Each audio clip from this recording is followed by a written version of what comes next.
ఇదో వింత కథ. నిజానికి ఇది కథ కాదు. మానవ సంబంధాలు ఎక్కడికి పోతున్నాయనే ప్రశ్నలు మిగిల్చే వ్యధ ఇది.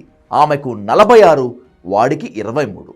ఎవరు పడేశారో కానీ ఇద్దరు ప్రేమలో మునిగిపోయారు. కట్ చేస్తే ఇద్దరు ఎక్కడికో చెక్కేశారు. ప్రేమించి పెళ్లి చేసుకున్న భర్తతో పాటు ఇద్దరు పిల్లలను వదిలిపెట్టి ఓ వివాహిత తనలో సగం వయసు కలిగిన యువకుడితో అదృశ్యమైన ఘటన జూబ్లీహిల్స్ పోలీస్ స్టేషన్ పరిధిలో జరిగింది.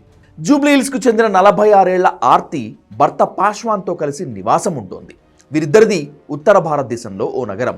చాలా ఏళ్ల క్రితమే నగరానికి వచ్చి స్థిరపడ్డారు. 2004 నుంచి జూబ్లీహిల్స్ రోడ్ నెంబర్ 47లోని ఓ వ్యాపారి ఇంట్లో వంట మనుషులుగా పనిచేస్తూ అక్కడే ఉంటున్నారు. వీరికి 19 ఏళ్ల కొడుకు, 16 ఏళ్ల కూతురు ఉన్నారు. ఇన్స్టాగ్రామ్లో పరిచయమైన శ్రీధర్ అనే యువకుడితో ఆ వివాహిత ప్రేమలో పడింది. ఇద్దరు రెగ్యులర్గా కలుసుకునేవాళ్ళు కూడా.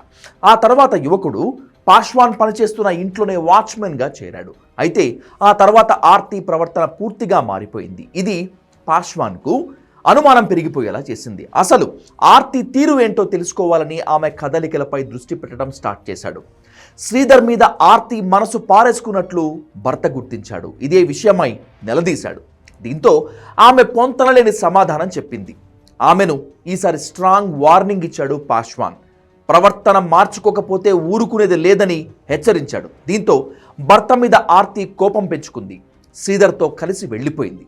జనవరి 19న ఊరికి అని చెప్పేసి శ్రీధర్ వెళ్ళిపోయాడు. 23న బయటకు వెళ్ళొస్తానని ఆర్తి కూడా ఇంటి నుంచి వెళ్ళిపోయింది. మళ్ళీ తిరిగి రాలేదు.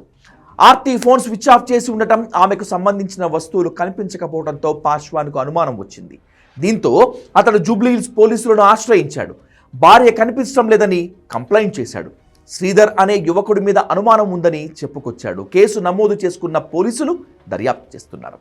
ఆ మధ్య ఉత్తరప్రదేశ్లోనూ ఓ వివాహిత ఇలానే తనకంటే వయసులో చిన్నవాడైన వ్యక్తితో కలిసి వెళ్ళిపోయింది. చివరికి ఆమె భర్త పోలీస్ స్టేషన్లో కంప్లైంట్ చేయాల్సి వచ్చింది.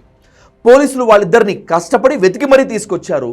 ఆ తర్వాత చేసేదేం లేక పోలీస్ స్టేషన్లోనే వాళ్ళిద్దరికీ పెళ్లి చేశాడు ఆ బాధిత భర్త.